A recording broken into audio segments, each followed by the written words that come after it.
अस्सलाम वालेकुम व्यूवर्स, आप सब कैसे हैं। Welcome back to my YouTube channel. आज मैं आपको बनाने सिखाऊंगी यम्मी जूसी चिकन टिक्का की रेसिपी, जो बहुत इजीली घर पे तैयार हो जाता है। लेकिन इससे पहले आप मेरे चैनल को लाइक, सब्सक्राइब और शेयर करें और बेल आइकन पे ज़रूर प्रेस कर दिया करें, ताकि आपको मेरी मज़ीद अच्छी वीडियोस मिलती रहे। और प्लीज़ अपने फीडबैक मुझे कमेंट बॉक्स में ज़रूर दिया करें। तो ये जो मैंने चिकन टिक्का बनाया था, ये बहुत ही अच्छा जूसी, यम्मी और बहुत ही गला हुआ बना था। तो इसके बनाने के लिए हमें घर पे इंग्रेडिएंट्स क्या क्या चाहिए होंगे, तो वो इंग्रेडिएंट्स मैं आपको बता रही हूँ। तो उन इंग्रेडिएंट्स को आप काइंडली नोट डाउन कर लें। यहाँ पे मैंने तकरीबन 6 के करीब जो है चिकन टिक्का लिया है। इसको अच्छे से धो के मैंने ट्रे में रख लिया था। यहाँ पे आधा कप आपको फ्रेश हरा धनिया चाहिए होगा। और यहाँ पे हमारे पास 2 टेबलस्पून जो है सिरका है, विनेगर।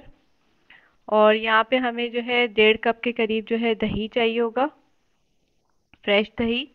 और 8 जो है मैंने हरी मिर्चें ली हैं। और 9 के करीब जो है मैंने साबुत लाल मिर्चें ली थी। और 3 से 4 नींबू चाहिए होंगे, उसका जूस हम इसमें यूज़ करेंगे। यहाँ पे कुछ मसाले हैं, जिसमें 1 टेबलस्पून जो है कुटी हुई लाल मिर्च है। और 2.5 चम्मच जो है नमक होगा एज पर टेस्ट। और 2 टेबलस्पून आपको पिसा हुआ गरम मसाला चाहिए होगा। 1 टीस्पून जो है हल्दी पाउडर चाहिए होगा। हाफ टी स्पून जो है आपको जर्दे का कलर चाहिए होगा, फूड कलर। 3 टीस्पून जो है आपको ज़ीरा पाउडर चाहिए होगा। 2 टीस्पून जो है धनिया पाउडर चाहिए होगा। और 1 टीस्पून आपको चाट मसाला चाहिए होगा। और 2 टीस्पून के करीब आपको पिसी हुई लाल मिर्च चाहिए होगी। 2 टेबलस्पून मैंने यहाँ पे तेल इस्तेमाल करूँगी मैं इसमें। और 3 टेबलस्पून के करीब फ्रेश अदरक लहसुन का पेस्ट। और एक मीडियम साइज़ का आपको पपीता चाहिए होगा, कच्चा पपीता। फिर मैंने जग ले लिया था। जग के अंदर हम लोग सबसे पहले दही ऐड कर देंगे। और दही ऐड करने के बाद अब इसके अंदर जो है फ्रेश हरा धनिया जो हमारे पास आधा कप रखा हुआ है, वो हम इसमें ऐड कर देंगे। उसी के साथ साबुत लाल मिर्चें भी हम इसके अंदर ऐड कर देंगे। हरी मिर्चें भी मैंने इसमें डाल दी हैं। उसी के साथ हमने इसके अंदर 2 टेबलस्पून जो है कुकिंग ऑयल भी डाल दिया है। इसी के साथ साथ इसके अंदर आप अदरक लहसुन का पेस्ट भी ऐड कर देंगे। और उसके बाद मैंने कटा हुआ पपीता, कच्चा पपीता भी ऐड कर दिया है।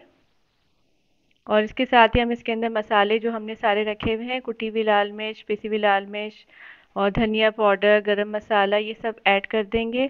और इसी के साथ मैंने इसके अंदर लेमन का जूस और विनेगर भी ऐड कर दिया था। और बस ये सब चीज़ें डाल के इसका फाइन सा पेस्ट तैयार कर लेंगे हम लोग।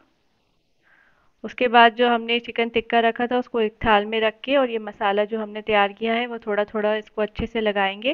चिकन टिक्का में हमने पहले से जो है कट लगा के रख लिए थे। तो अच्छे से मैंने चारों तरफ इसके अंदर अच्छे से आप मसाला इस पर मलेंगे, ताकि और उसको तकरीबन पूरी रात के लिए आप इसको रेफ्रिजरेटर में रख देंगे, ताकि ये अच्छे से मैरिनेट हो जाए।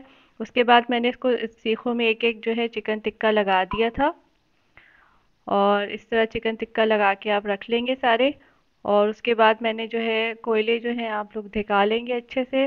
जब कोयले हमारे अच्छे से ढक जाएंगे, तो उसके अंदर हम लोग ये जो हमने चिकन टिक्का जो हमने सीखों में लगा के रखा है, वो एक एक करके रखेंगे। इसको अच्छे से हम लोग दोनों तरफ से इसको अच्छे से हल्के हल्के इसको पका लेंगे, ताकि चिकन टिक्का जो है हमारा दोनों साइड से अच्छे से पक जाए और गल जाए। तो बस ये चिकन टिक्का हमारा जो है वो तकरीबन तैयार हो रहा है। और उसके बाद हम लोग इसको जब तैयार हो जाएगा, इसको हम लोग सर्व कर लेंगे डिश में। और इसको मैंने ग्रीन रायता और फ्रेंच फ्राइज के साथ सर्व किया था। और आप इसको ज़रूर बनाएं, खाएं और इन्जॉय करें अपने फैमिली के साथ। और प्लीज़ मेरे चैनल को लाइक, सब्सक्राइब और शेयर ज़रूर करें, और बेल आइकन पर ज़रूर प्रेस कर दिया करें। Thanks for watching my channel.